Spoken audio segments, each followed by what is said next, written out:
People of Earth, we're shaking turkey bacon. It's your host with the toast, Doc Mindbender, and this is Doc's Rants. Once again, I return. I hope everybody's out there being safe. The reason I say this is because over the last few years, I've realized that the streets are dangerous. And when I say the streets, I mean the roads out there. I mean, obviously also the streets like hood shit, but the roads. Driving like you got some fucking sense is a lost art. I'm on the roads a lot, mostly in the mornings. Sometimes I catch myself driving midday, but never at night. Never at night. Okay? And before I go in on this topic, just let me give you a rundown of the cities I lived in since the year 2000 when I graduated high school. Ready? Take a deep breath. I started out in Long Island, New York. I moved to Concord, North Carolina. From North Carolina, I moved back to Long Island briefly. Then from there, I moved to Spartanburg, South Carolina. From South Carolina, I moved up to Manhattan. That's when we had the dope-ass loft. It was kind of like a flop house. From there, I moved back to Long Island, New York. I know it's kind of a lot of back and forth, confusing shit, but bear with me. From there, I moved to Florida for 2.5 years, back to New York. Then back to Concord, North Carolina, then to Charlotte. Then I moved to Atlanta for 2 years, then to Providence, Rhode Island for a year and some change, then to Boston for 2 years, then to New Hampshire for almost 3 years, then back to New York, then to Olney, Maryland, and now I'm in the greater DC area. I say all this to give you an idea of the variety of roads I've traveled down, and I mean that literally and figuratively. I'm not a truck driver. Well, technically, I am a pickup driver, but I am a pickup truck driver, but I do not drive an 18-wheeler Peterbilt up and down these highways for a living. No matter what town or city I find myself in, I always try to make sure that I'm familiar with the roads, I'm familiar with the highways and the traffic patterns and how the drivers conduct themselves in those cities. Alright? So some places, of course, are much more complex to figure out than others, but we will get to that. Nobody likes to be stuck in traffic, especially when that shit is avoidable. Thank God for Google Maps, you know, with the little detours and shit. You just saved 5 minutes. It's always 5 minutes. But out of all the places I named, I would have to say that the worst traffic, just traffic by itself, had to be in Atlanta. That's the first place. Then it's New York and Maryland. But Maryland and New York are almost neck and neck, and I'll tell you why, okay? New York, in my opinion, that shit is overpopulated. It's overpopulated. But the drivers got more skills in the whip. You know what I mean? Not so many accidents. If you watch how people drive in New York, it's very quick on the gas, quick on the brake. Quick on the gas, quick on the brake. You gotta be able to pass somebody from a dead stop, like boom, boom, then switch lanes on them. You know what I mean? If you don't drive offensively while using your blinkers, while using your mirrors, 4:30 in the afternoon come, and you get stuck in New York traffic, you just stuck. You stuck. Nobody's gonna let you get over in front of them and change lanes. The New York personality speaks through the highway. New York, some rude motherfuckers. Some rude motherfuckers. And we as New Yorkers carry on that tradition through our driving habits.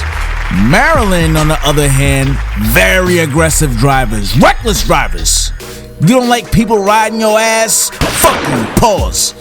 Oh, you want me to use a signal light before I cut you off? Less than 1 car length? Oh, you want me to merge? What the what is this merge?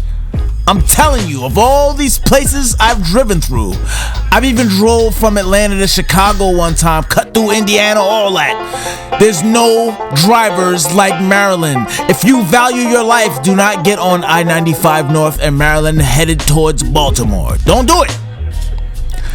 You're gonna see some dope cars. You're gonna see some McLarens, some Lamborghinis, Mercedes, some nice exotics. Cause people got money around there.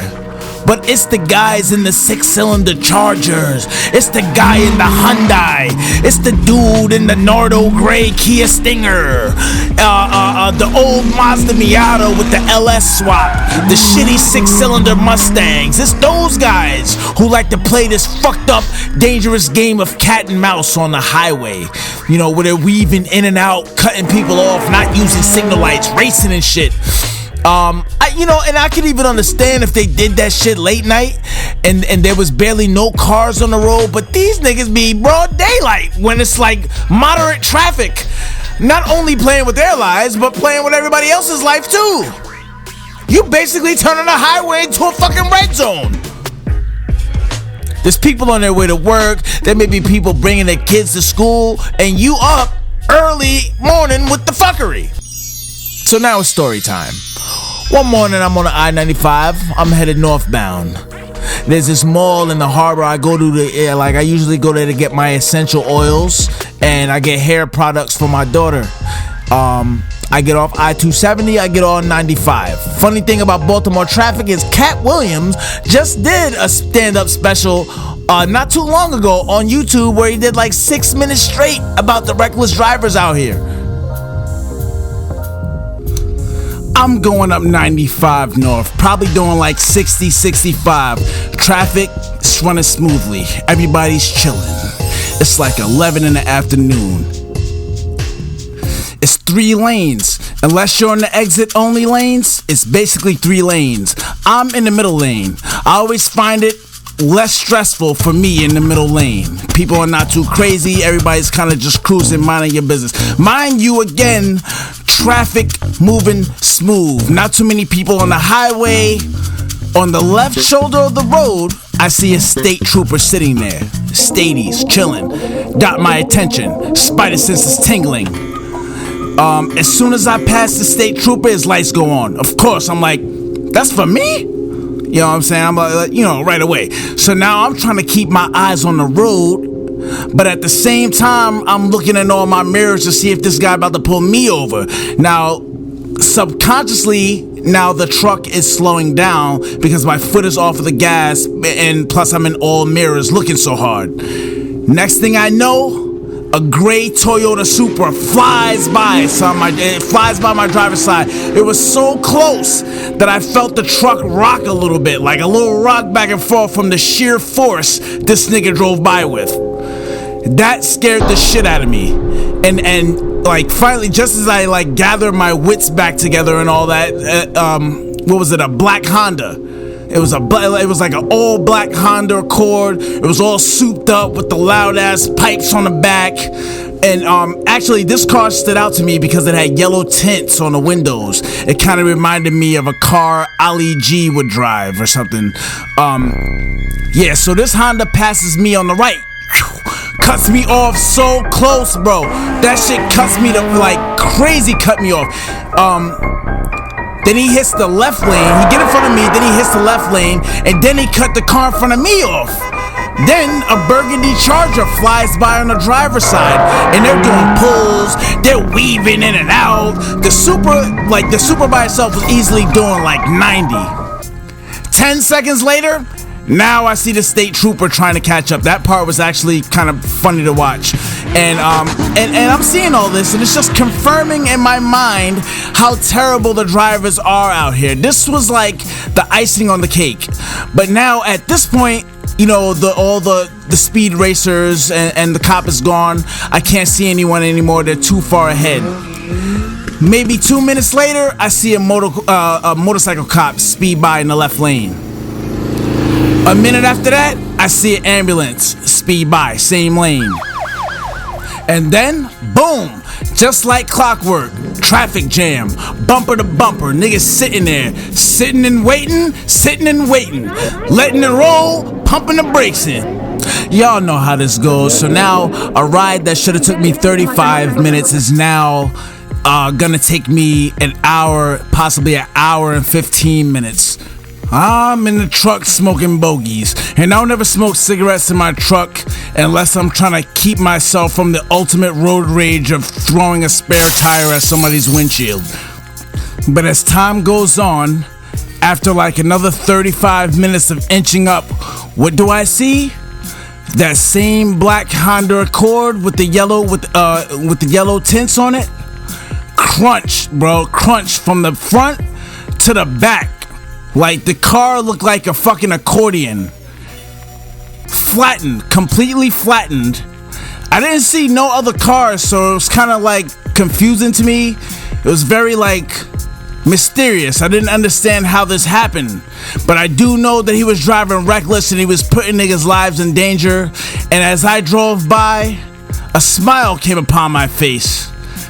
And even though, you know what I'm saying, it's like I'm not an evil person. I would never wish somebody to be hurt or somebody to be dying or something like that. You know what I mean? I don't like to see people hurt or nothing. But a little part inside of me felt kind of good that nigga crashed, and hopefully he lived and learns his lesson through that. And you know what I mean? Like, hopefully it scares the shit out of him now for the rest of his life. Anytime he goes above 60 miles an hour, I hope it fucking PTSD shits his pants. He gotta pull over on the highway, call emergency help service, all that. If you're driving on a highway recklessly and you're putting other people's lives in danger, I hope you fail. I hope your car burns out. I hope your shit loses traction and you drive into a ditch. I hope all the bad things happen to you, but I don't hope you die. I just hope you kind of get hurt a little bit, just enough to learn your fucking lesson. Till next time, I'm Doc Mindbender.